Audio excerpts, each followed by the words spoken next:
We're going to turn now to that emotional testimony in day one of the investigation into the deadly assault on the U.S. Capitol. A House panel heard from 4 officers who defended the building from a violent mob of pro-Trump supporters. Well, we learned today that some officers were attacked with racial slurs. We want to warn you that the video is graphic and disturbing. Here is CBS's Kris Van Cleave. In dramatic and gut-wrenching testimony, 4 police officers described what felt like medieval battle, fighting inch by inch to repel an angry mob of Trump supporters intent on breaching the Capitol on January 6th. I heard chanting from some in the crowd, "Get his gun," and kill him with his own gun. I could feel myself losing oxygen and recall thinking to myself, this is how I'm going to die. At worst, be dragged out into the crowd and lynched. As video of what officers experienced rolled, Capitol Police Sergeant Aquilino Gunell wiped tears from his eyes. D.C. Officer Michael Fanone comforted the Iraq War veteran. You hear former President Trump say, quote, "It was a loving crowd. There was a lot of love in the crowd." How does that make you feel? It's upsetting. It's a pathetic excuse for his behavior.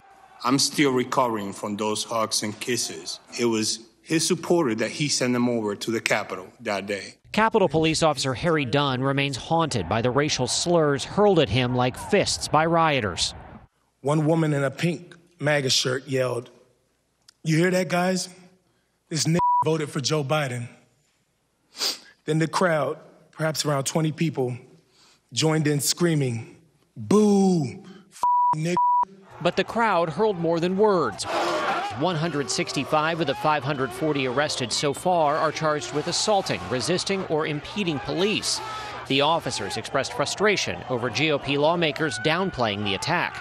The indifference shown to my colleagues is disgraceful, but nothing, truly nothing, has prepared me to address those elected members of our government who continue to deny the events of that day. But ahead of the hearing, top House Republicans directed blame without evidence on Speaker Pelosi, not former President Trump. The American people deserve to know the truth, that Nancy Pelosi bears responsibility. Congressman Adam Kinzinger, one of 2 Republicans on the 9-member committee, fought back tears as he thanked the 4 men. We are all Americans today, and we thank you for holding that line. Kris joins us now. It's sickening to hear what many of these officers went through. And I know the officers were asked what questions they want the committee to answer by the end of this investigation. What did they say that they want to know? Well, Norah, they implored the panel to find the truth and to determine if anybody in power had a role in inciting the violence that they found themselves surrounded by. Liz Cheney said she wants the panel to look at every minute that went on at the White House that day, every meeting, every phone call before and during the attack. Norah? Kris Van Cleave, thank you.